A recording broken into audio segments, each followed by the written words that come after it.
at APNI as the Community Marketing Manager, and I'm going to be hosting the webinar for tonight, okay? So just before we begin, I just wanted to set some ground rules, housekeeping rules, just to ensure the webinar goes, is organized. The very first one is just for us to note that the webinar is being recorded. So it is recorded to serve as resource for anyone that wants to access the contents down the line. So just something to have at the back of our minds. And also regarding our questions, so all questions should be kept towards the end of the webinar. So, we'll be using our chat function to send in questions and they will be answered at the end of the webinar. So feel free to send in your questions at any time of the webinar, but just be conscious that they will be responded to during the Q&A segment at the end of the webinar. So I think that's just all that, in terms of housekeeping and all the rest. So we'll be beginning now.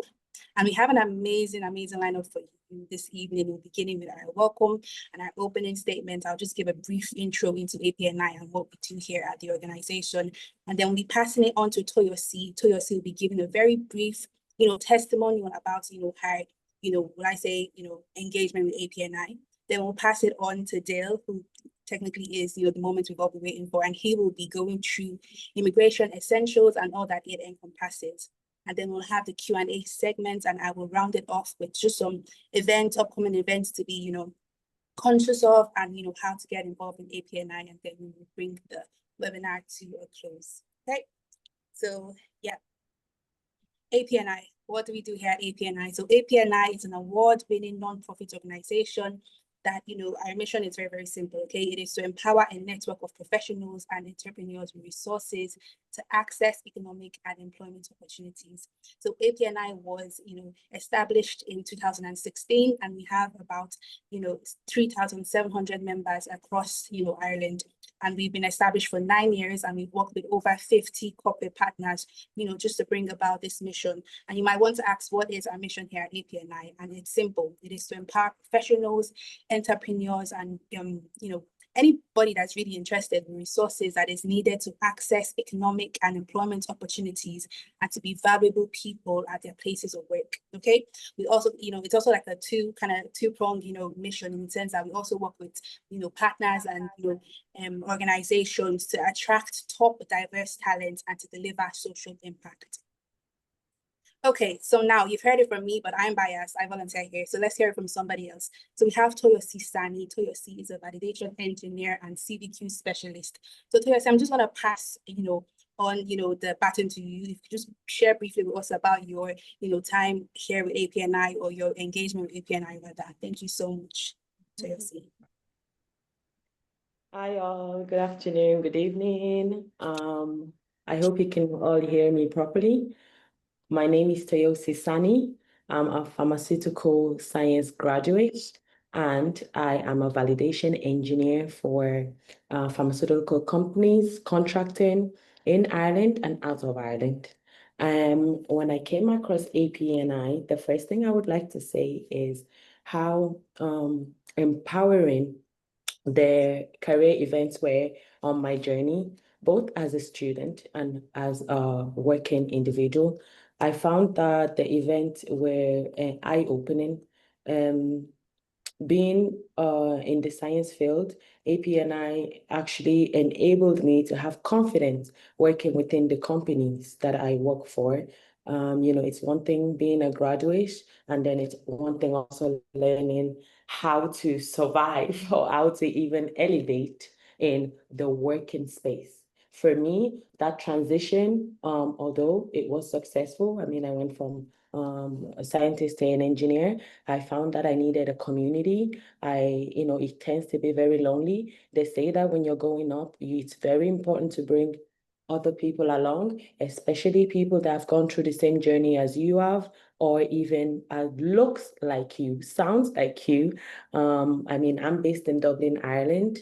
And so, for me, community meant everything to me, because a female engineer, a Nigerian born, as you can imagine, the higher you were going, the less you were seeing people that looks like you. I would like to say that, for example, the events such as the Influencing Upward webinar, from that, I felt like it helped with career growth. For somebody that's had to navigate the system, I would say nearly on my own and through trial and error. When I found the community, APNI, I felt like if only I had found this maybe a few years back when I was in college, I felt like my journey would have been, smoother, or at least, even if I was the first person to go through it, I would have had a community to actually share with. I think that mentally, that releases a lot for you in a space where community is already small. It's very important to have people around you for professional reasons and for personal reasons, also for informational purposes. I remember when I first saw the ESRI report, discussing issues that are happening in Ireland, I was stunned because you'll be surprised how much, as you are coming out of the looking for a job era or, the student era, how much you don't see anymore. Or even as myself, I'm an immigrant. So I've once upon a time, I've been in touch with the system a lot more than I am now. But I found that with APNI, I was kept more informed. Even just following them, they will give you the information. Information is thrown out so frequently with APNI. So even from that alone, I knew that I needed them to even just highlight the issues that were ongoing. And even they had, the upskilling, for upskilling purposes, they had Pathway to Progress with UCD Professional Academy, where, you get to have all the courses that was, they were offering with discounts. So like, I mean, for myself, most of the courses that I took to go in from pharmaceutical science to validation engineer, I, paid for fully and took the risk of, hopefully this works out. And thankfully it did. But at least from here, you have somebody to discuss with. You have APNI vouching that we are working with these people, line of communication through us, where you can also use our discount to make benefit of. And I would also say it likes of for exposure to other platforms, as they have multiple partners, as Nina had mentioned. As they do a lot of collaboration. I also attended, and they had with Akidwa and Change Please. It was called Brain Gain. I think Edima would remember. I remember meeting them for the first time ever, even though I had been reposting APNI nonstop in the middle of the night. They're probably sick of me. I would be tagging APNI, tagging everybody that I had met that day. But honestly, the Brain Gain, the fact that even what APNI had offered, like spent a whole day doing working with Akidwa and Change Please. It was amazing. And you get exposed. I hadn't heard of Change Please before until I even got to meet Dale. That was the first time we met each other. So there was just I don't know, I can't put it into enough words as somebody that has gone from entry level into intermediate and now open to go higher, how important community is and how many doors it opens for you. There comes a time where you will need a community, regardless of what position you're in. I am currently in an internship right now in Nigeria. Crazy enough, I flew in and I said, you know what, I want to expand my community. So why would you not have a community is really the question. It's not, why should I have a community? You will need it both in Ireland and outside of Ireland, just for mental health, physical health, all of the above. So, I would like to thank you all in APNI, and of course, and now being part of your member. I really hope that the people listening, I really hope that this strikes a bone, even if it's to just meet more people that are able to hold communication with you. I have people on here that would normally message me even before I'm here to speak to you, that would tell me, Toyosi, I think you would like this event. It's happening right now. And that for me is priceless, to have somebody reminding you that, listen, they're having this, this didn't happen back then when I was in the system. It didn't happen that you were having people, you'd be begging to have to be on spotlight like this. So to have even people from the, APNI messaging me, I'm so grateful for that. I think it would help everybody's confidence level, whether you're speaking or listening. So thank you for having me.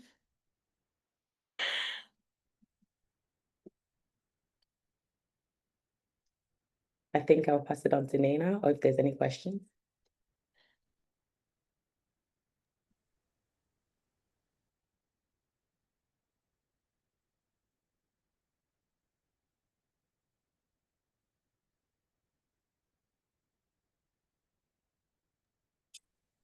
Okay, thank you so much, Toyosi. I was just saying that your passion for community is actually so evident in, the way you speak. It actually does quite literally shine through. So I just have one very quick question for you, and it is, so, in what ways has your involvement with APNI, because you spoke about community and engagement, and like I said, your passion is quite evident. And, my question is, in what ways has your involvement with APNI, kind of like expanded or challenged your understanding of community engagement? Would you like me to repeat myself? Thanks for the question. I think that it has helped me quite a lot, both when I do speak on the situations, the positive aspect that I do speak on online, that I do share. I am quite a sharer and a talker. So it's helped me in that way with confidence. I would say that I'm a confident person, but there comes a time in your career ladder that you will face challenges. You will face challenges that will literally question your, am I really that confident? You're going up the ladder, you're changing direction of your career, and you're not so sure anymore. The things that you think you know about yourself are now being doubted because of the environment you were in. These things affect your health, and that happened to me, unfortunately. And so when you see me sitting here, literally, I get too emotional talking about it because I've been on the other side where, the likes of immigration challenges, the likes of career growth, we're often taught that once you finish college, you just enter a life full of ease. It's not like that, though. It's not like that. Unfortunately, you learn that it's not enough. It's not enough just to have a paper, a degree. I have three certificates. Like I'm in the middle of doing my master's, another one again, just in this field that I am now in, CQV, commissioning, qualification, and validation of pharmaceutical equipment. Sorry, it's a mouthful. But it's not enough to stay educated. It's not enough even if you have your mental health is stable. You need a community. You need someone that will listen to you, especially when it feels like the people around you aren't listening, especially if it feels like you're not being seen. You don't want to, stay stagnant, or you don't want to push your dreams low anymore. I mean, it's one thing discussing things that are helpful, such as immigration law. That's a whole completely positive things that, that APNI is given. But, I would say community-wise, regardless of what it is offering you, having a community in general, for me, increased my confidence. I mean, I'm talking here right now to people I've never met before. If you had told me I would be doing this 2 years ago, I wouldn't believe it, because although I'm a talker, I didn't put myself in these professional settings where I was confident enough to do it until I started talking to the likes of Nina. I started seeing Dale talking, and I was like, wow, I need to be like these people. I got motivated, and I've even gone as far as going to other countries like Birmingham, chasing up on other, communities such as like MSLFF, Minoritized Life Science Group for minorities in life science. I found Black Farmer, which is in London. I flew into London, and I also connected with them, and it's giving me enough confidence to even say, you know what? I see what we have at home. I'm going to go outside and see what they're doing and bring it back home. And so now I'm in Nigeria. So as you can see, it's working. So, I look forward to connecting with more people on here. And any question, I definitely am open to answer. And I hope that my profile or even my story gives anyone that needs it some sort of confidence. Thank you so much. Amazing. Thank you so much, Tulasi. Thank you so much for sharing. So we're now going to move down into the moment that most of us has been waiting for. We have Dale, our speaker, and Dale is an immigration consultant, and he is the founder of Future Direct. And Future Direct specializes in immigration support for international students and skilled workers in Ireland. He has over 8 years of experience, and he has helped thousands to navigate the visa, employment permits, and citizenship process. He also works closely with employers to streamline the hiring of non-EU graduates and professionals. So Dale, the floor is yours. I'm going to stop sharing now so we can take control. Thank you so much. Thank you. So let's see if I can share. Okay, perfect. The journal.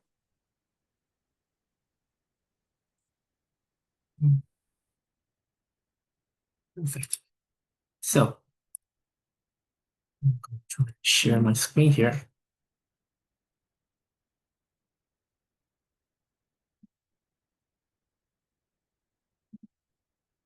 Okay. Can you see the screen there? Yes, we can see it. If we could try and make it full screen, that would be awesome. Thanks, Dale. Perfect. All right. That should be full screen there, right? Okay. Well, thank you. Thank you for the opportunity to speak at tonight's event. It's really an honor to talk about immigration essential for international students and graduates in Ireland, because that has been an essential part of my work in the last 8 years, helping graduates, helping students, and helping any foreign national coming to Ireland, trying to settle here, to study here, to work here. So let's jump straight in. Nice to meet you. This is my contact detail. I am the founder of Future Direct. We are an immigration consultancy firm, helping individuals as well as companies dealing with various applications. And my contact details on the screen, because if anybody has any follow-up questions, they can reach out to me on my email or on my WhatsApp. And then we can have a one-to-one later on if you have any specific queries that you want to ask me later. A little bit about myself. I've been working in immigration for 8 years, starting off with, dealing with individual cases from friends and families. I would have moved in Ireland. I moved in Ireland in 2006 with my family in around that time. And I've gone through the whole immigration procedure from student visa to work visa to family visas, all of that. Many of us are experiencing here today. I've been through it. I know how it feels. Can be stressful. It can be daunting, and there's a lot of puzzles to be navigated through as you're trying to do your own research and do your own work. And I established Future Direct in 2019 specifically to help individuals who are in similar situations to myself, and help you to have a better experience in dealing with it. We don't deal with anything else. We're not a recruitment agency by trade. We don't go out to do hirings or anything like that, or interviews. We don't provide relocation or accommodation or anything like that. Our full-time focus is helping you with Irish immigration applications, whether that's work permits, visas, citizenship, so on and so forth, which I'll cover some later on.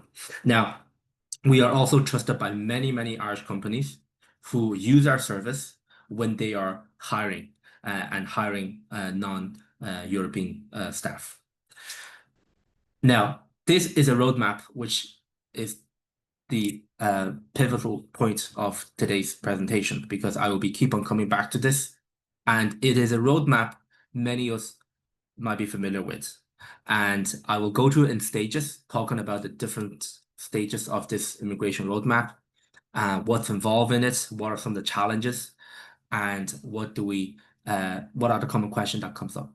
Okay, so most of us will be familiar that for a national coming to Ireland to study is definitely one of the top choices. Ireland welcomes about 35,000 international students every single year that is coming to Irish University to study a bachelor program or a master program. And these international students would be getting a stamp 2 IRP cards. And that will be an IRP card that allows them to study full-time in the States, but also work part-time during the academic seasons, and full-time only in the summer and the winter period. And if you are studying a master or a bachelor program in Ireland, when you graduate from that course, you'll be eligible for a stamp 1G between 1 to 2 years of a graduate visa. This stamp 1G is referring to the stamp 1G obtained through the third level graduate scheme, not being a spouse of an employment permit holder. So under that graduate scheme, you're able to work full time without the need of an employment permit.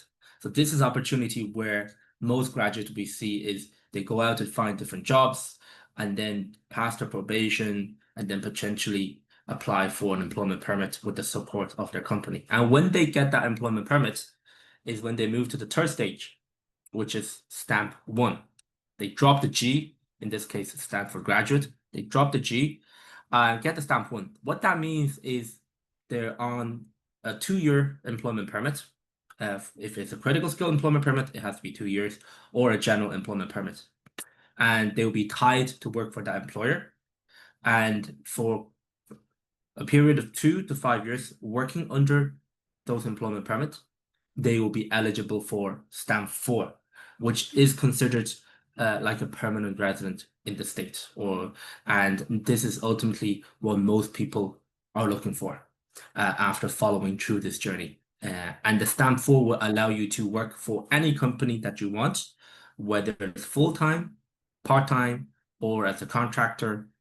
And you can also be self-employed and set up your own business at this stage as well. And if you want to go one step further, is you could also apply for Irish citizenship. And we will talk about the criteria about all of these in the following slides that are coming. And this is a general overview. Now, stamp 2. So for a stamp 2 holder, I think most of us are familiar. You would have gotten your course while you were in their home country, got the admission, paid the fees, and applied for the for the student entry visa applications. A lot of them are through AVATs, and then go to the VFS office. I'm sure many of us remember those days. And going through that difficult journey, getting the stamp on the passport, and finally flying to Ireland and get your stamp 2. That's a period of time I'm sure many of us remember, very memorable time, but it's only the start of this journey. When you complete your master or your bachelor program, you're really embarking into a journey where you are going to be very busy looking for jobs and engaging in jobs, passing probations. And that stamp 1G is the time where you should do it. Applying for stamp 1G is not difficult at all. Once you have passed the course that you are studying, you have the proof of completion or the transcript or the completion letter, whatever form your institution provides, along with your up-to-date stamp 2 RP card and your valid passport. You are able to renew for your stamp 2. Now, you are also required to have insurance, which goes without saying. And we often remind students and graduates that you cannot set up a business and be self-employed during this time, and that you are not tied to an employer when you're on a graduate visa. And also, definitely not to be confused with a graduate visa stamp 1G with an employment permit. It is not the same of an employment permit. A stamp 1G is allowing you to be employed, but it's not the same as an employment permit. As I said earlier, if you're doing a bachelor program or level 8, it's 12 months when you finish the program. And if it's level 9, you get 24 months when you finish. And within this period, it is crucial that you obtain an employment permit in order to remain in the country after the 1G expires. And if you don't happen to achieve that, there are alternative options, but it is very tricky to do, which I'll cover later on as well. Now, this is the part where I want to spend some time to talk about. If you're on a graduate visa and you are searching for jobs, it's important that you know about the types of jobs that are eligible for employment permits. One is general employment permit, and one is critical skill employment permit. And I'm sure most of us here have heard about this and have searched online on different websites. The two have a huge difference. The general employment permit applies to a lot of occupations, which I'm going to show here in the next slide. You'll see that in this simple demonstration of a pie chart that most jobs will be eligible for a general employment permit. There is no specific occupation list of jobs that are eligible for general employment permit. What they do have is a list of ineligible occupations, which covers, a lot of clerical roles, admin roles, and that's only a small subset of all the occupations in the world. And then they also have a critical skill occupation list. And that's a list of occupations that are on the critical skill employment permits list, and you may be eligible for a critical skill employment permit if your job title fall under those occupations. And then anything that's not in the ineligible list, they will be automatically eligible for general employment permits. So to give an example, the role of a carpenter is not on the critical skill, but it's not on the ineligible list of occupations. So a carpenter will be eligible for a general employment permit. So for a graduate, when you're searching for jobs, the list that you want to avoid, the list of occupations that you want to avoid is the ineligible list of occupations. And then if you happen to land a job that's not on the ineligible, then they'd be eligible for general work permits, most likely. Now, critical skill employment permit, let's look at some examples. So some general employment permit, we have forestry technicians, IT technicians, fitters and installers, mechanics and technicians. So this could be mechanics like motor mechanics or technicians working in factories, in production lines, and even on site, on some engineering sites. Electricians and welders. And as I said, carpenters also available. In Ireland right now, as we all know, there's a housing shortage, because there's a lack of the supply of houses. And one of the reasons there's a lack of supply of houses is there's lack of construction workers, and engineers and surveyors, project managers. So there's a lack of talents in the whole spectrum of construction engineering field. And a lot of those are eligible for critical skill, such as an engineer, as you can see. So if you're a project engineer, if you're a civil engineer, that will be eligible role for critical skill. But if you're a carpenter, if you're a welder, if you're a foreman, if you are, a bricklayer, those will be general employment permit.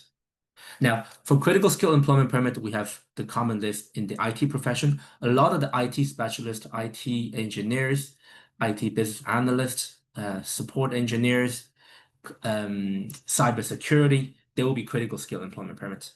And then of different science, engineering backgrounds, data analyst, we know of a lot of people studying business analyst in different universities here. So if you're able to get a data analyst or business analyst position, that's a role falling under the critical skill employment permit occupation list.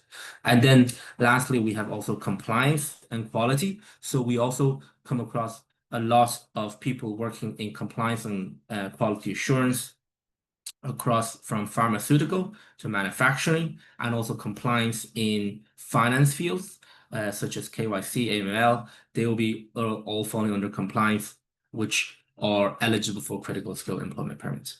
So it's very important to have clear strategy as a graduate when you're searching for jobs.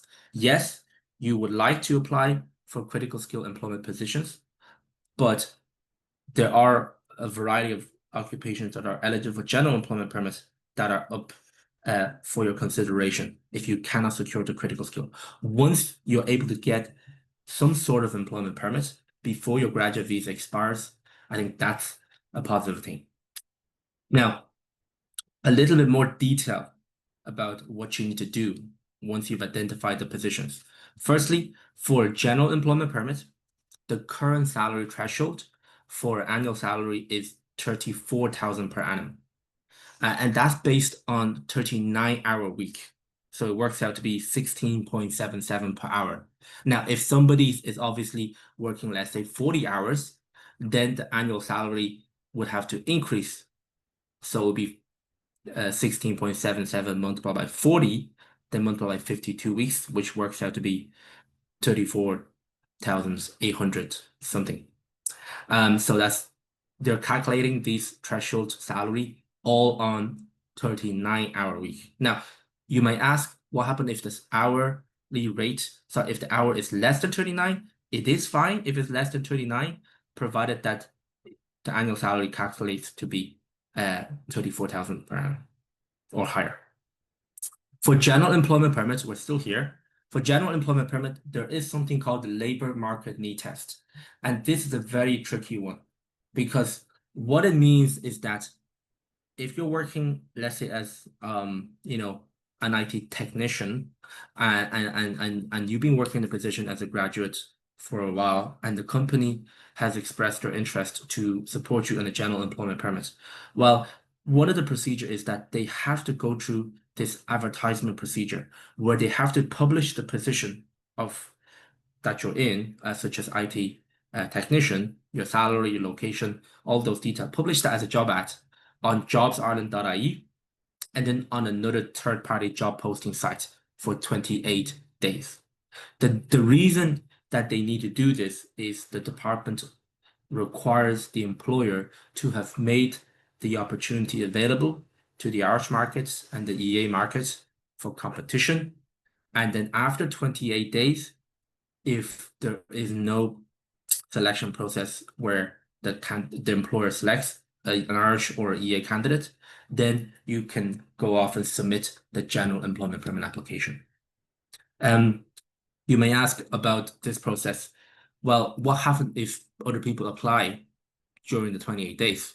Well, if other people apply, it is up to your employer whether they want to interview them and whether they want to bring them through the process of interview and do a selection process. It's completely up to the employer. And what is required for the application is simply the screenshot or the printout of the advertisement to show that it has been running for 28 days, uninterrupted, unedited. And once you have that, then you can go off and submit the application. And of course, one of the key requirements for general employment permit is the job cannot be on the ineligible list of occupations. So the reason why the labor market need test is a challenge for general employment permits. We hear one of the common pushback for general employment permit is that the company are unwilling to do the labor market test sometimes because due to their HR policies or whatever reason that they cannot republish a job posting of a position of someone who's already working in a job. Or they have a set recruitment campaign that they can only launch in certain times of the year, and they cannot do it, to facilitate somebody's application at a certain time which they request. So that's why some companies simply rule out general employment permits, and they don't want to do that for their staff members, which is a huge challenge and a huge pity because it is not that difficult to do.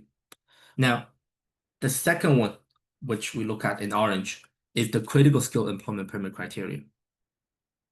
The salary is there, but you will note that I have an or in there. So I want you to separate the top one as the first pathway to get critical skill, and the bottom one to be the second pathway to get critical skill. The reason there's two pathways, it's very simple.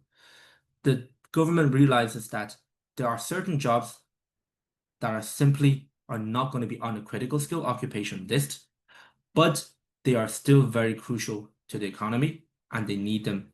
They want those people to continue to work in Ireland. So let's look at the first pathway. And in fairness, the first pathway is the most popular one because most people will fit under the first pathway. Minimum salary of 38,000 or higher per annum, again, calculated based on 39-hour week.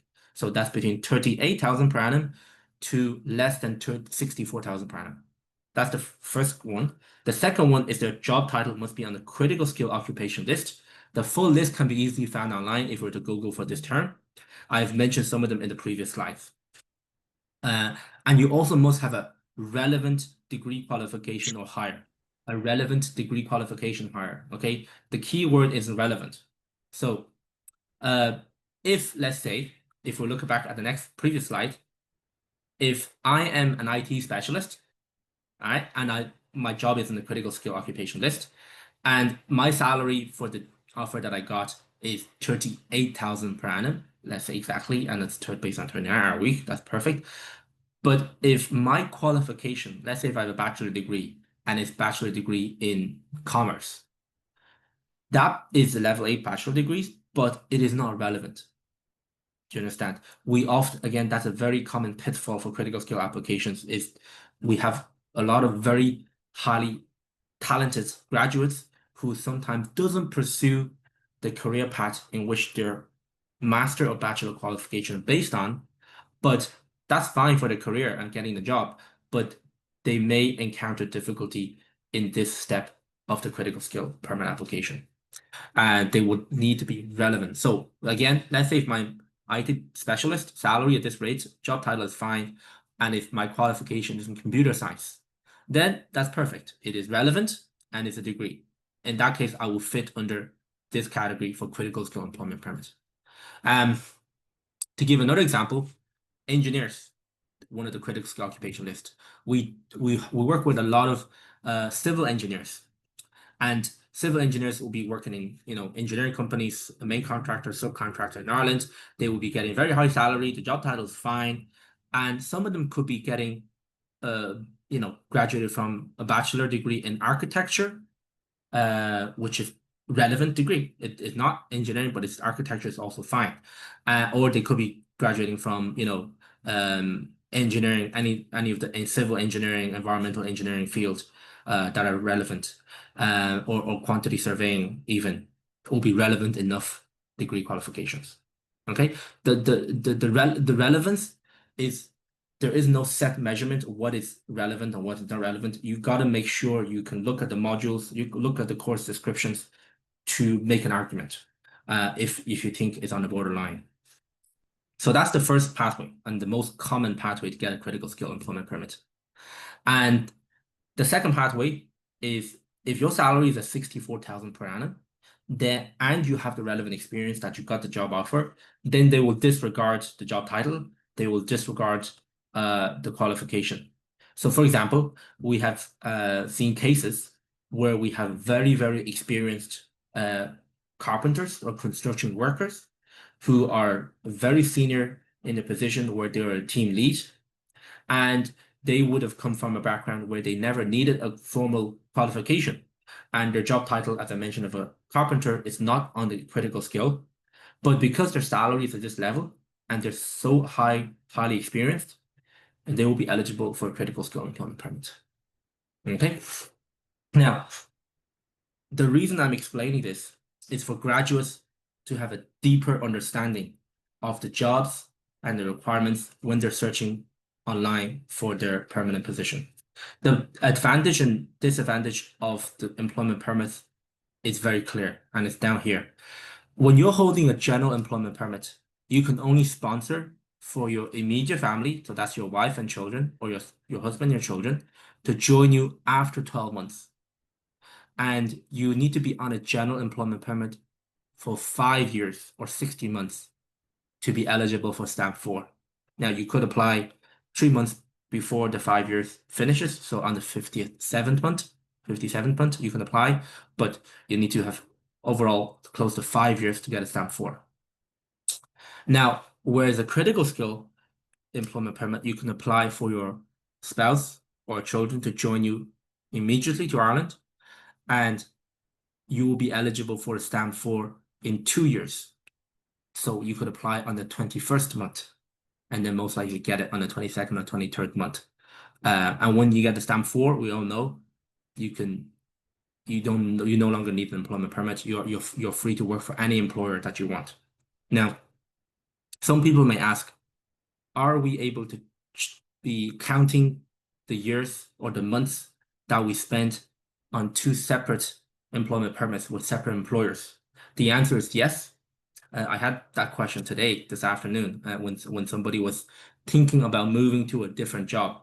They were on a general employment permit for 2 years, and they want to go to a different company, and they were concerned whether now, if they're moving after 2 years of general employment permit standpoint, if they move, will that first 2 years be still counted toward this 60 months when they're applying for stamp 4? And the answer is yes, provided that there is no big gap between the 2 employment. So, if you're finishing the 2 years and you're going to join the new company, you need to apply for a new permit to join the company as soon as possible, rather than having a big gap between those 2 employment permits. Now, we're at a stage where ideally you would have gotten the stamp 1G, and one other thing is you do not have to wait for your stamp 1G to finish in order to apply for an employment permit. So the stamp 1G graduate, third level graduate scheme with 1 year for bachelor program and 2 year for master program. If you're able to find your dream job in the first 6 months of the stamp 1G, there's no reason why you cannot proceed to an employment permit, provided that your employer and yourself are happy to move ahead. So you can go straight to an employment permit application if you want. We're gonna look at some examples. So let's say if I am a software engineer in this case, and I got a job for 37,000 per annum or more, and I am coming from a background of computer science. In this case, I have the 3 key things: job title, salary, relevant qualification. Then I will go apply for critical skill employment permits. The current processing time is approximately 1 month and a little bit more. If there is a delay during holiday seasons, such as now, there's a little bit delay of 1 month and a week, a little bit. The time can fluctuate, but it's also on the government's website where you can always track and see their current live processing time.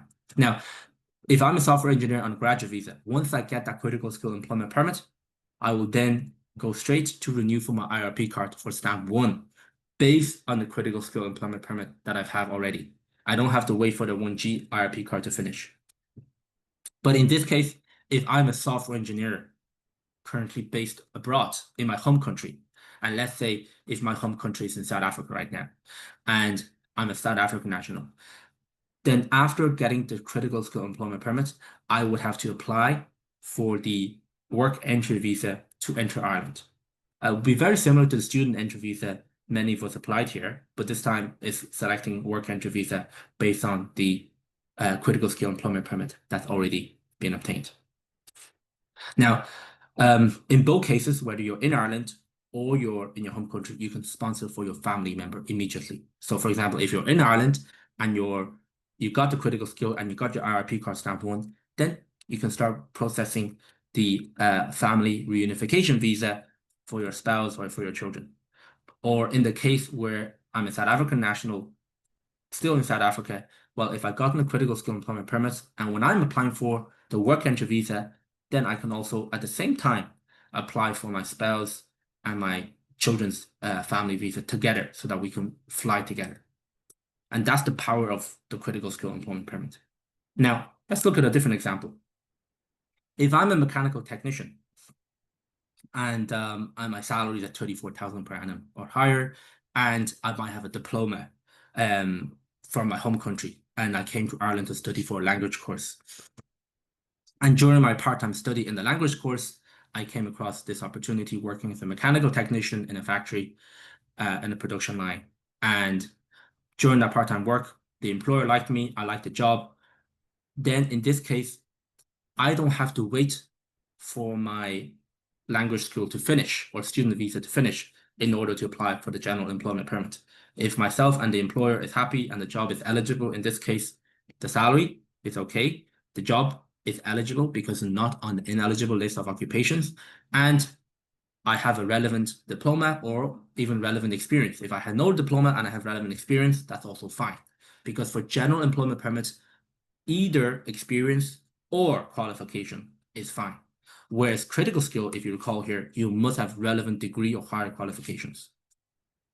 Now, in this case, back to the example, if I'm student visas on a language school, stamp 2, in this case, we'll start the general employment permit. Remember, that's a 2-step procedure. We publish the labor market need test for the first month or the first 28 days. And then after the 1 month is finished of posting, then you submit the application online, and then that takes another 1 month approximately to process, hence the processing time of 2 months. And once I get the general employment permit, I don't have to wait to finish the course. I don't have to wait for the stamp 2 to finish. I can just go ahead, renew my stamp 1 IRP card based on this general employment permit that I got, and then I can work full time without having to worry about the student visa employment restrictions.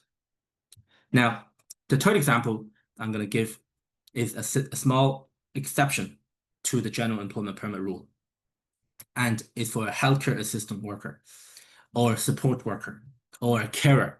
Depending on which company you're in, they might have different term for the job title. But it will be applicable for a lot of people that we're dealing with right now, because this role has a very simple and straightforward procedure in getting employment permits. So if I am, let's say, a master student who came from a master course in Ireland, and that master course could be in, let's say, if I study master in business analyst right now, and I've graduated and I got my graduate visa, and during my graduate visa, through networking and going to career fairs, I found out about the job of healthcare assistant and realized that it's something that I want to pursue, and it gives me an opportunity to get an employment permit. It also is a fulfilling career for me. Then we can pursue this. You do the general employment permit assessment, job title, salary, and qualification or experience. The job title of healthcare assistant is okay. The salary is where the exception lies. The salary for general employment for healthcare is 30,000 or more, not 34. It's 30,000 or more. Now, this was lower previously. The salary that we have mentioned so far may be subject to increase in 2025, but for now, they're accurate, up to date. And the salary is, let's say, 30,000. And if I have relevant experience or qualification, so although my main qualification master is in business analyst, and if I were to just go online or do a healthcare course, that's a QQI level 5, or if I were to get to internship during my graduate visa time and get a certificate after completing the internship, that will qualify as an experience, relevant experience, or that QQI level 5 would qualify as a relevant qualification. So the entry to a healthcare assistant role is quite achievable. And there is a huge shortage of healthcare workers in Ireland right now. And from dealing with different employers and individuals, we know that there's a huge shortage of these workers right now. That's why a lot of people are seeking this pathway. And then once I get the general employment permit, again, same as usual, I renew for the RP card. One thing to remember, the general employment permit and the critical skill employment permit are issued usually for 2 years, but the IRP card is renewed annually. And it's very, very important to remember something. If I'm in this scenario, holding a general employment permit as a healthcare assistant, and after working for 12 months, I'm coming to renew my IRP card for the second year, I need to produce my payslip to show that, my recent payslip actually, to show that I have indeed been working with this specific employer on my employment permit, and I've indeed been paid based on the 30,000 per annum salary at the hours that I've specified on my employment permit. That's why they need the payslip, and that's why they break the IRP renewal into stages, so that they're pretty much doing an audit on you every year and every time when you're doing the IRP renewal to see if you have been actually working with the employer specified on the permit to date. And then if you are renewing for the general employment permit at the end of the 2 years, not only are they going to be looking for payslips, they will also be looking for your employment detail summary, which is a revenue document that you can download on your revenue.ie portal.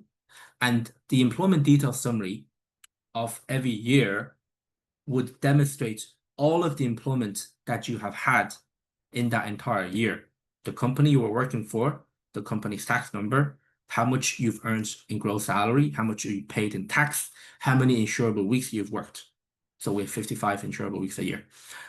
So the reason they request for that, again, is to audit whether you have been indeed working solely for the employer on the employment permit, and whether you have achieved the minimum gross annual salary that's specified in a permit, and whether you have been indeed working in Ireland for that 52 weeks. So if you had took an extensive holiday, let's say for 2 months, then your insurable weeks, instead of 52 weeks, will be 52 weeks minus, let's say, 8 weeks of holidays.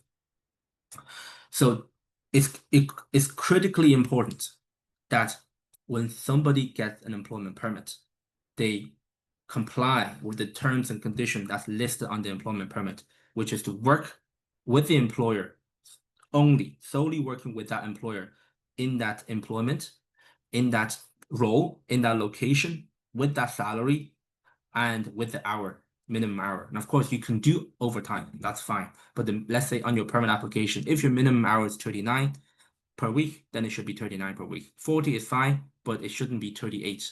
Now, we do understand in certain industries, there might be shifts, there might be changes. And if it only happens through means that's without your control, that's fine. You just need to notify the department, but it shouldn't be something that is done intentionally. Unfortunately, we have seen cases from people who are simply unaware of the rules, where they would have gotten an employment permit as a healthcare assistant with one employer, but then they've taken part-time jobs or additional employment with other employers. And that's also going through their revenue, going through their PPS number.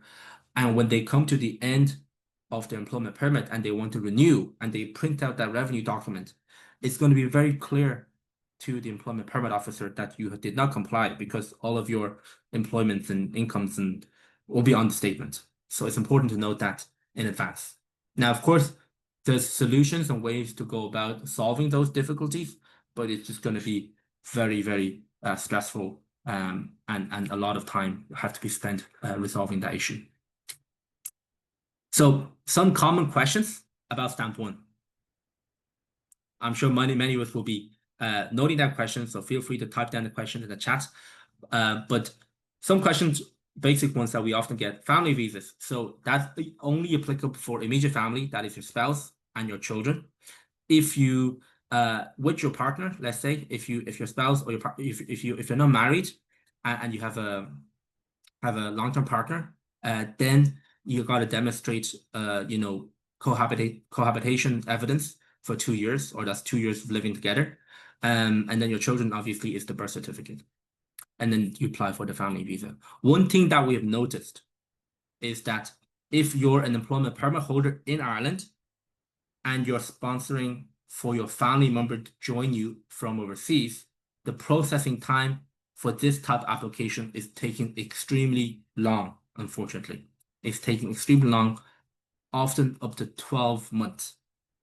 But if you are, let's say, a foreign national who got the job offer, let's say back to the case in South Africa, and I'm applying for a work entry visa along with a family entry visa together in group, then it will be expedited, because it's going to be on the route of an employment permit application rather than family application.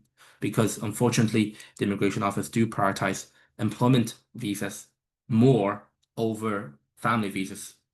Based on this timeline, we can see that they tend to process employment permit visa faster. So if you have your employment entry visa and your family visa grouped together, it will be faster, potentially taking just 2 months. The exact duration will depending on the country, but potentially 2 months. Whereas if you're currently here on a graduate visa, you got your critical skill, and you want a sponsor for your family that you've long waited for, unfortunately, timeline has increased significantly in the last couple of months, where it used to be 4 to 6 months, but now it's extended up to 12 months. The second common asked question is change of employment. So what happens if I change employers?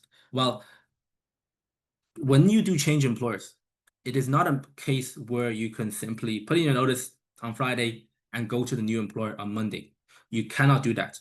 You must seek out the new employer, get the employment contract or the offer letter, apply for the new employment permit, and have that in process at the very least, or ideally have that approved before you submit your notice. Because your employment permit and your RP card is tied to your current employer. And if you were to simply put in your notice Friday and go to work on Monday, then on Monday, what you're doing is you're using an employment permit and a Stamp 1 RP card with your previous employer, but actually working for the new or for a different employer. And that is against the rule of the employment permit. So you got to do is apply for the employment permit, get that granted, put in your notice, and then join the new company. And I know that process doesn't always go smoothly as planned, but this is what should be happening. And when you're planning a transition, it's important that you plan ahead and you don't just agree to a joining date very, very soon. Now, the third one, common asked question is the 9-month rule, or it used to be the 12-month rule. Is there to say that if an employer has sponsored, an individual's employment permit application, that's their first employment permit in Ireland, then the individual would have to stay with the employer for the first 9 months. And unless in exceptional circumstances, the employee may terminate the employment and leave to go to a different company, but that's only in exceptional cases. But in most cases, unfortunately, the employee would have to stay with the company, complete the first 9 months, and then after that, if they want to change employers, they can. But they must go through, as I said in the previous point, apply for the work permit, get that approved, and then put in your notice to ensure there's a smooth transition. What happens if there's not a smooth transition? Well, if you recall in one of the previous slides that I mentioned, if there is no smooth transition between one employment permit to another, and there's a big gap between the two employments, what will happen? You will have difficulty in renewing your stamp, getting your stamp 4 down the line. They don't want to see a big gap. Now, of course, if there's a gap of a week or 2 weeks for whatever reason, yes, it can be explained, but nothing significant. It should be happening in that transition period. No significant gap should be happening.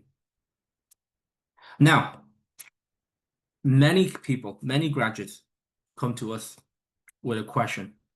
Dale, I've been working in Ireland with a couple of employers during the last 2 years on my third level graduate scheme, and I'm approaching the end of my graduate visa in 6 months, 4 months, or 3 months, whatever the case is.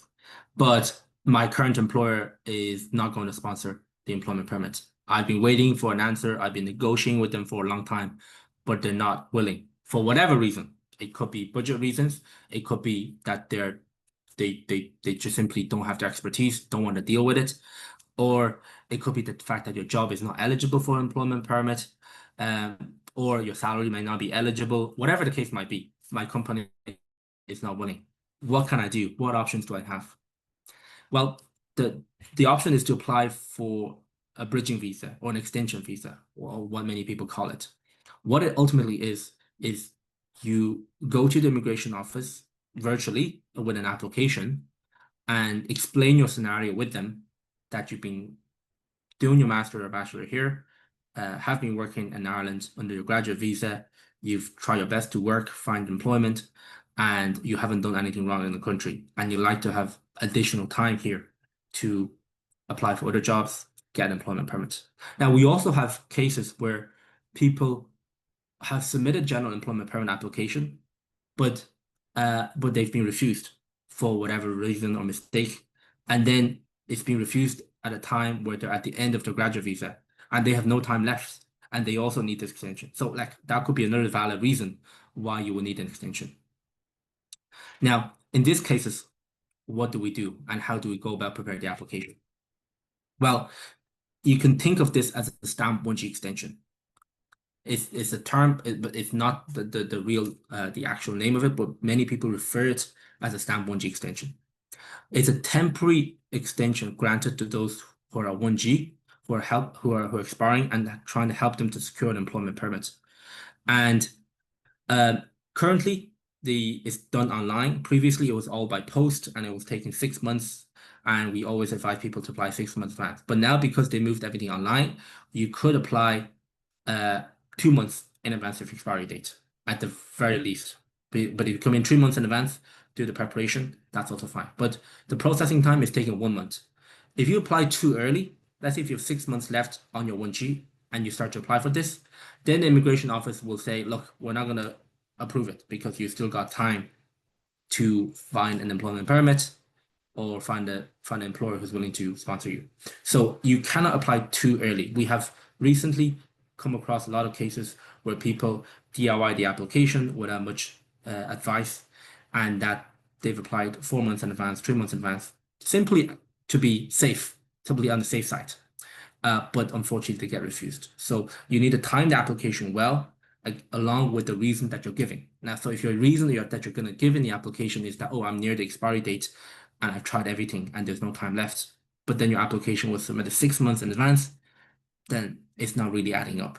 So we would assess a lot of these cases, and based on people's circumstance, whether they're currently working or whether they're not working, or their work is not eligible, whether they have attempted application in the past, so on and so forth, we would tailor a case specifically for their need. The extension duration. Now, usually they'll be granted between 6 to 12 months. And the approval of these applications is not guaranteed because this extension permission is not an entitlement. You're entitled to your third level graduate scheme after you complete your master and your bachelor program, but anything beyond it is not entitlement, therefore it's not guaranteed, therefore it is a discretionary application. You're trying to put your case together for the immigration officer to assess it, and at their discretion, they will hopefully give you a positive answer. And that positive answer could be a 6-month stamp 1G extension, so the same with what you have, and that will come from in the letter, and then you renew your RP card for 6 months using that letter. Or it could be a 4-month, which is very, very rare, 4-month stamp 1G extension, and then you renew your RP card for 4 months. But in some very lucky scenarios, many people would also get 12 months extension, but under stamp 1 without employment permit. It's a permission letter saying a stamp 1 without employment permit, which is really, really good because it allows you to renew for a stamp 1 without ever going to need an employment permit. And you can join and work in different companies without restrictions as if you were on a graduate visa.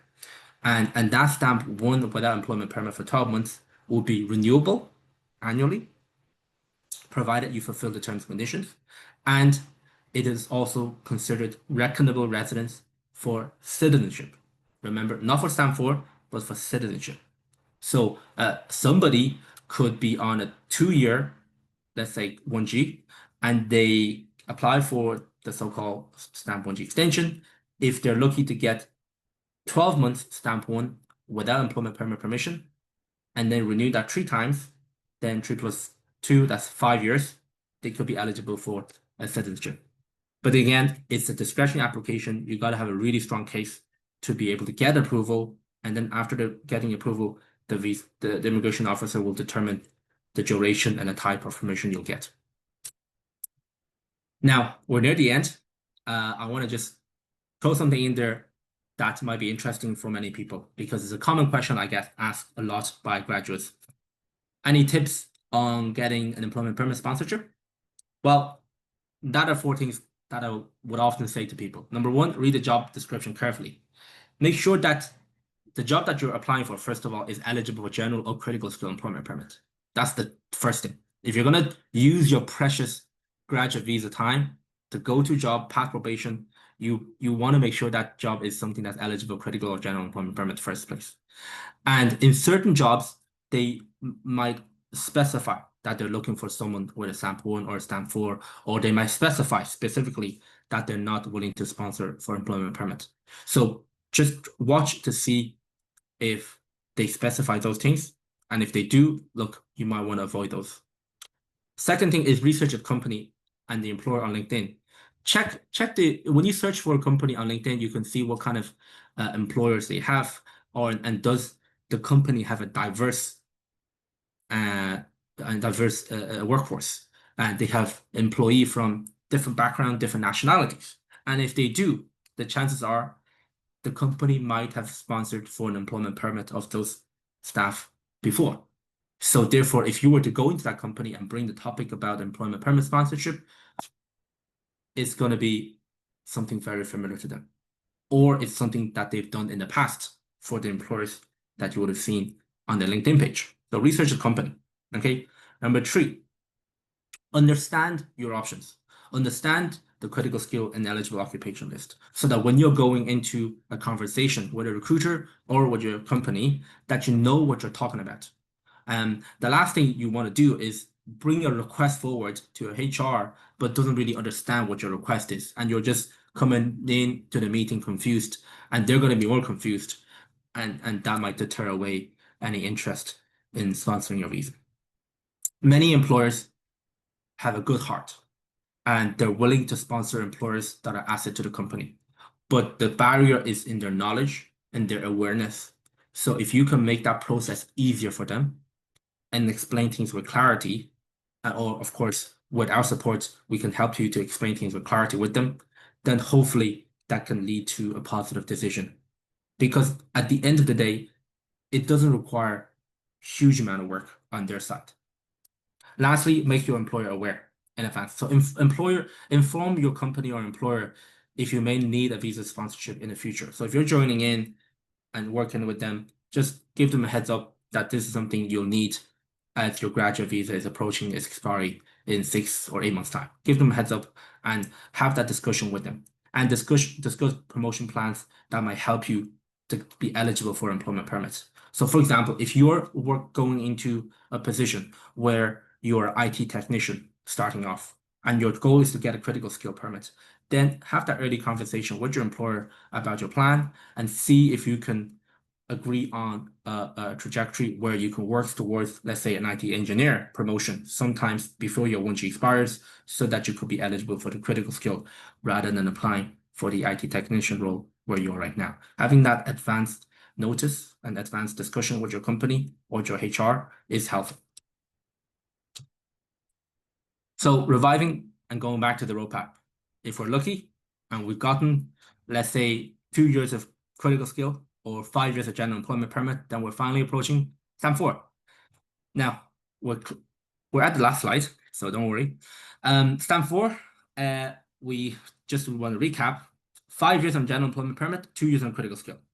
And then other circumstance. Now, other circumstance, I can elaborate more in one-to-ones later on, but this could be scenarios where, let's say, if you're married to an Irish or European or even a UK citizen, you could be able to apply for a stamp 4, or in other circumstances where you may have been living in Ireland for a very long time between your student visa, graduate visa, extensions, and you want to apply for a discretionary stamp 4, or officially called change of status application.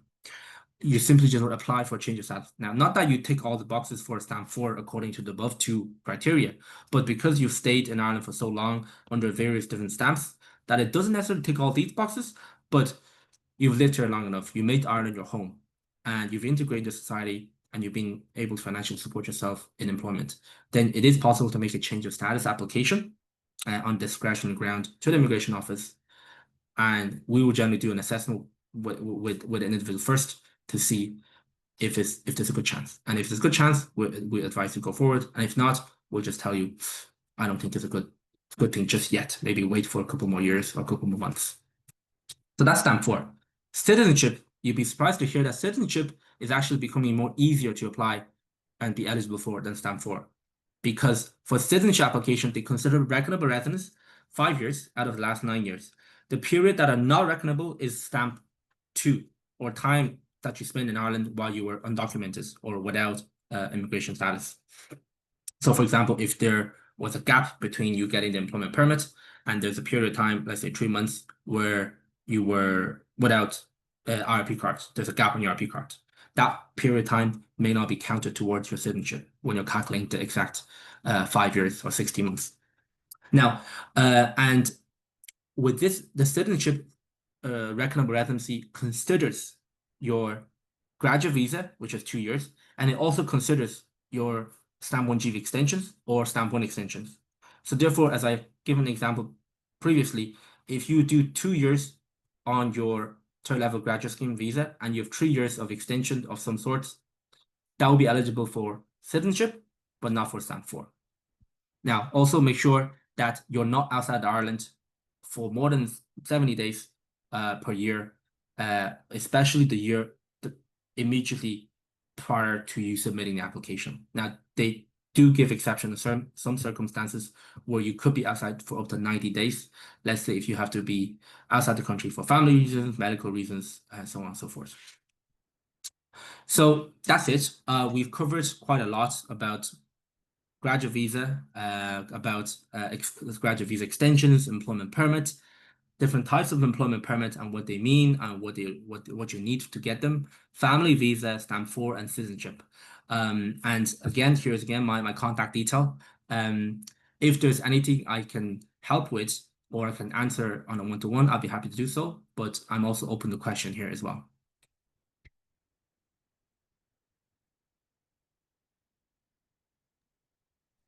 Amazing. Thank you so much, Dale, for sharing your insights with us today and the whole of the Future Direct team. We really do appreciate the time and the effort that you've put into the presentation, the slides of, all encompassing. Thank you so much. And everyone, we're going to be moving on to my personal favorite time of the webinar, the Q&As. Dale, if you want to stop sharing there, I might just share my screen. Thank you so much. Okay.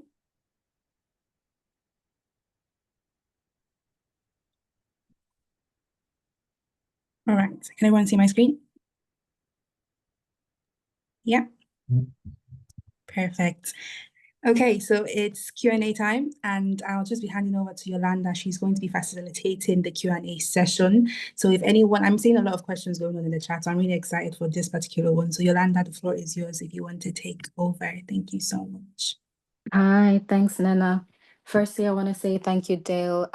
I'd like to say I speak for everyone when I say this has been very, very insightful. Personally, I've learned so much. There were so many things I didn't know. And yes, there are so many questions. So I'll start with the first question. Are there any legal recourses available to individuals facing delays or denials in their immigration process? So that's the Very first broad question. question. Very broad in terms of immigration process. Well, the short answer is no. Unfortunately, the short answer, you cannot. I guess you cannot. You could make a complaint.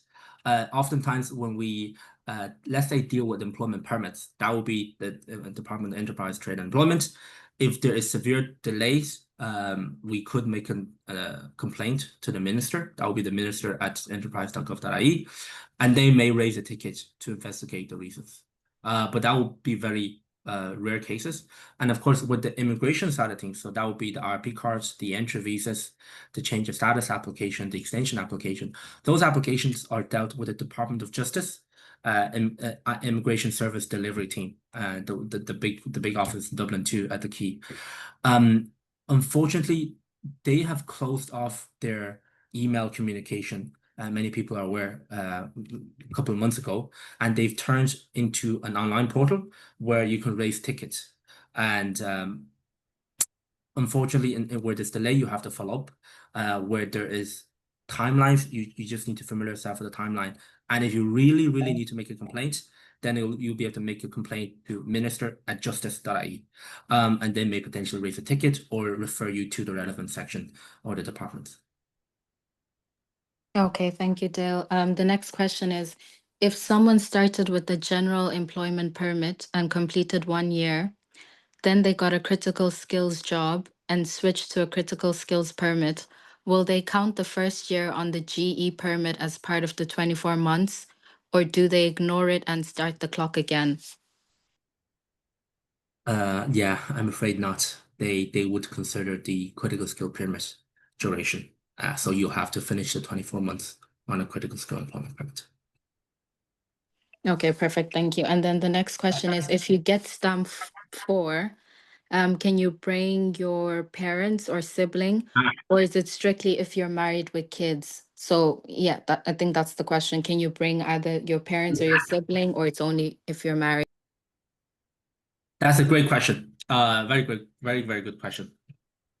For sibling, no. Under normal circumstances, mostly no, unless there is exceptional medical reasons where the siblings are have to be dependent on you and there's nobody else looking after it in their home country.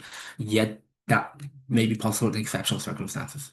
But for your mother and father, which is I guess your elderly parents. So if that's possible. There's a visa type called stamp 0 for elderly relative. So let's say if I want to sponsor for my parents from China, that's possible. But there is a huge requirement in your finances to be able to support elderly parents to join you. So for example, if you're looking to sponsor for one elderly parent, that will be 60,000 income, and then two will be 75,000 income.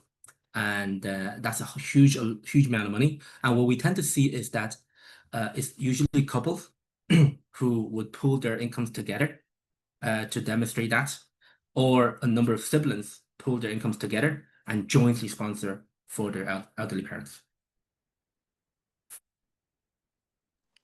Thank you. The next question says, I've applied for stamp, I think it was stamp 1G extension, which got rejected.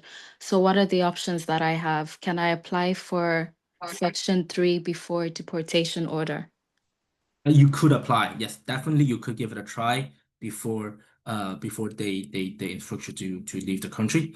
It's such a pity that we are seeing an increasing number of stamp 1G extension.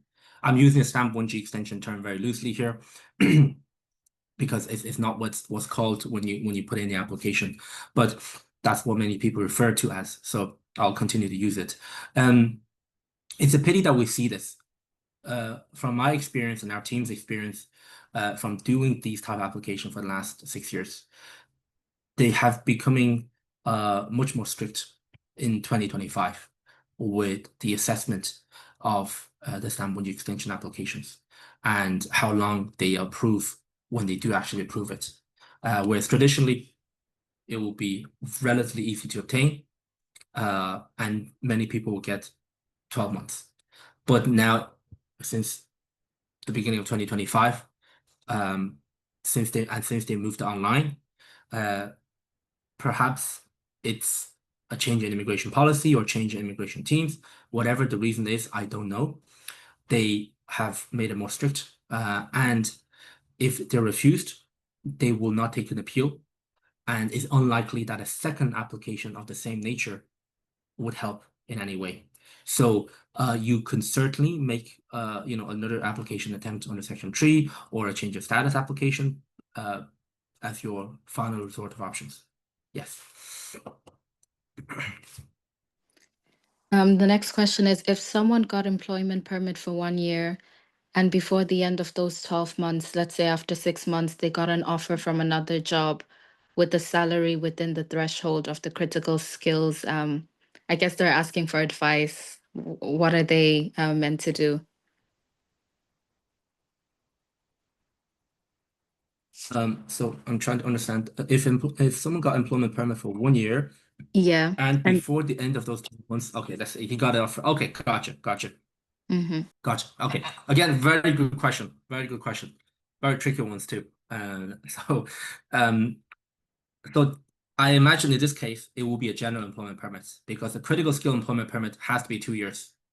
So there will be a general employment permit, and then he got another work with a salary within threshold critical skill. So he's trying to get critical skill. It's 6 months. What I see is 6 months. You remember the 9-month rule? So if this 1 year employment permit is your first ever employment permit in Ireland, then you will be restricted by the 9-month rule. Okay, but if this is not your first ever employment permit in Ireland and you had a previous general critical skill employment permit, then you're not restricted by the 12-month rule. Assuming you are restricted, then I'm afraid you cannot leave the company until you have completed Daddy, the don't 9 come months. back. Oh. However, you could potentially negotiate with your new company because 6 months, 9 months, 3 months difference, right? You could potentially negotiate with the new company and say, I want to respect the rules, and I'm sure the new employer would understand. I want to respect the rules. I don't want to do anything incorrect. I like to finish my 9 months, but I can work with you to submit the application potentially early before the 9 months, so that when the 9-month hits, you got your permit approved in around that time, and then you can join them as soon as possible. I hope that answers the question. Now, but if this is not your first ever employment permit in Ireland, then you don't have to wait for the 9-month rule. You can just work on your permit applications, and then once you got that, you can then give your notice. Thank you, Dale. Yes. The next question, I see this has come up twice. People are asking about the rules on self-sponsorship. So I don't know, is it self-sponsorship for critical skills or just self-sponsorship in general? Yeah, another great question. Self-sponsorship. But then what do we mean by self-sponsorship? Do we mean I will cover the cost of the application? And then I will file the application yourself, and the company just gives me the documents and information that's needed. I'm assuming that's what most people are referring to when they say self-sponsorship. Okay, and the short answer is that it's not likely to be workable since they have moved the application to the online system. Previously, prior to May of this year, when the employment permit application was on a different portal where you could fill in the form, where one individual could fill in the form for everybody and then pass on the documents, the final few pages for signing. Yes, that could be possible where you as the employee gather documents, put in the form together for your employer, and then get assigned in the office and then upload it and submit it. That's possible. But with the new employment permit system, the employer have to create an account, the employee have to create an account. The employee could fill in their part only on their account, and the employer can only fill in their part on their account. And of course, as an agent, we can fill in for both parties. So if there's an agent involved, then the agent, such as Future Direct, will be able to fill in all parts. But let's say if you leave Future Direct out of this, if you're so-called self-sponsoring, then you could fill the application part yourself on your end, but you still need the input of your company to fill in their section of the form online. It's not something you can download anymore. They have to fill it online. So to answer that question, yes, it's possible to self-sponsor. If what you mean is that you cover the cost, you try to do as much of the application to alleviate the work that you need, that your company needs. But remember, you will always need the documents, information, and the support of your company. And they also have to apply their signature at the end of the application for you. Thank you, Dale. There's a few questions, but I feel you covered them. I just wanted to ask, will the slides be shared in case people want to go over the information? Yes, yes, of course. Okay, perfect. Thank you. And then there's a question here that says they want to just find out how this employment permit works. Would it apply to someone who's currently doing their master's in the UK and they're looking to relocate to Ireland?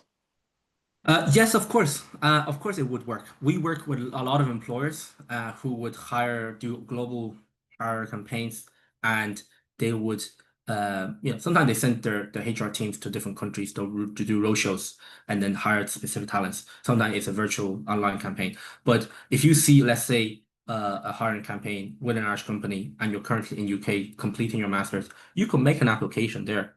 Okay, and when you've done the interview and you got the job offer, tell them, look, I am whatever nationality I am, assuming you're not a EA national. I'm currently studying in UK. I will need an employment permit and I will need an entry visa. And if the company are doing global hire, they would obviously doing global hire with the expectation that they will need to do this. They will have the budget for the immigration piece, and then they'll help you with it. So the short answer is yes, of course, that happens all the time, where a company would go out to hire from outside of Ireland, and then target those people and then hire them and then also give them the service for employment permit and entry visa. And oftentimes that service is outsourced to yourself because we would partner with a lot of employers. They do a recruitment campaign, and whenever they land on candidates that are non-EA, they just outsource the work to us, and we will be there to help them to finish that last piece of recruitment and getting the people in Ireland. Thank you. There's a question here on citizenship. So someone is asking, is it 5 years of employment permit plus 1 year? So is it 6 years in total? They just want clarification. It's 5 years. No. So let me explain again, right? When you reach the 5-year mark, so 5-year mark, and then when you finish exactly, let's say if today's the 31st and I've done my 5 years, then tomorrow, 1st of August is my 5-year and day 1 in Ireland under the reckonable stamps. So that's stamp 1, stamp 3, stamp 4. Okay. and stamp 1G as well. And in those cases, then I can submit my application tomorrow. So that's I'm complete my 5 year today. I will submit my application tomorrow. Tomorrow is 5 year and day 1. But I think where the +1 year might come from is when you submit, if I submit an application tomorrow, based on the website, the current processing time for a citizenship application is 19 months on the website. And in my own experience and in my own firm, a lot of applications take actually 1 year. So they take 1 year to process. But then in that 1 year, then between 1st of August 25 to August 26, I gotta still renew my IRP cards and make sure I'm legal in Ireland and renew my stamp, whatever stamp I'm gonna be on, whether it's continue to be on the stamp 1G extension or work permit or stamp 4, but I gotta renew it. And that's why you end up actually getting your citizenship in year 6. Now, when you do get it, it will come in the form of a citizenship certificate. They don't just give you the passport straight away. You get the citizenship certificate, or sorry, the naturalization certificate, and then you use that to apply for your Irish passport. But that Irish passport application is relatively straightforward, very similar to an IRP renewal. It's very straightforward. Perfect. I'm just cautious of time. There's so many questions. I think I'll read out 1 or 2. And then is it okay, Dale? I think you'd shared your details. So if anyone has any questions, I'd say they can reach out to you. Is that okay? Yeah, and just sorry to cut across. When you reach out to me, email me or WhatsApp me, I will get the query answered. If you want to call, I will also send you a calendar invite to a specific time slot where you can pick a time on my calendar that suits you, so we can set a time apart to have the proper chat. Thank you. So the first question here is, do you have to get the employment permit first before getting a work visa? Assuming the question is the foreign national is outside the country, because if I'm, let's say, talking about that the individual who was in currently UK studying the master program, let's say, she would need to get the employment permit first. So the first thing, get the job offer, and then the company would find us or find another immigration agency to do employment permit. Yes, once the employment permit is done, then you apply for the entry visa with the local Irish embassy, submit the old documents there, and then stamp the passport, and then you come in. Yes, so that's employment permit and then entry visa. That's correct. Yeah, and then, sorry, the final question, sorry, just because of time. What happens if you're on an employment visa and work permit, and then you marry an Irish or EEA national? Can you immediately apply for permanent residence? Okay.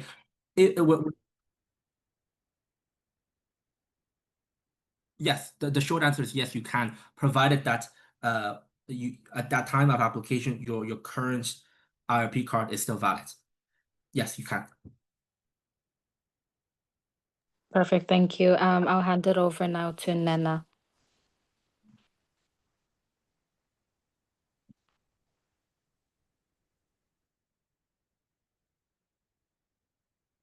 Nena, I think you're on mute, Nena.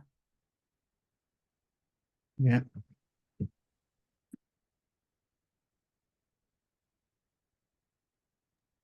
Okay, can everyone hear me now? Yes? Perfect, amazing. I was just saying a huge thank you to yourself, Dale, and Yolanda, and every single person that asked a question and engaged with the webinar. So we're going to be moving on. That's just a snippet of what we do here at APNI. So if you want to know more, if you want to get involved, these are the different ways that you can get involved with APNI. You can sign up to become a member. If you scan that QR code, it's going to take you to our link tree, and you can see the option there to join as a member. You can also speak to your company about APNI and also engage with us on social media. Okay. Okay, so drum roll, everybody. So this is an exciting news that we have here at APNI. We have 2 events that will be coming up very, very soon. And we have the Founders Roundtable with NubiK, and essentially it's just a gathering of founders, but specifically, startup owners and founders that, want to engage in like thought-provoking sessions to discuss all things entrepreneurship. So if this sounds like you, it'll be happening on the 6th of August, 2025 at Stripe office. More details be following on our social media platforms, so watch that space. And our flagship, event, Career Day 2025, will be happening on October 2nd this year. Okay, so if you don't know what Career Day is, today is your lucky day. because it is such a massive event here in APNI and in Ireland. So if you need to know more about that event, please watch our social media space for more details. And just regarding that, career day, we'll be having an industry mixer, something really new and unique within APNI. And it's basically just a unique opportunity to connect with peers, like-minded individuals, recruiters from, your sector and, even diverse sectors across, all industries. So, if that sounds like you also, our social media space, that is where you need to be. Okay, so watch our spaces. And we also have a couple of other initiatives here at APNI. We have job boards, mentorship opportunities, social mixers, and mental health initiatives. Okay, so that is what we do here at APNI. Okay. Now, if you want to know more, if you want to connect, if you want to engage, this is where you can find us on Instagram, LinkedIn, our website, and email. So send us a chat, send us a text, send us an email, and we'll respond to you accordingly very soon. Okay. So that's it, ladies and gentlemen. We have reached the end of our webinar. We just want to say a massive thank you to Dale and the entire Future Direct team, to Toyosi for sharing her story. We want to thank all the members, every single person that engaged, that joined today. And we just want to say a massive thank you from all of us here at APNI, and we hope you have a lovely and amazing evening. Thank you so much for joining, and have a lovely day.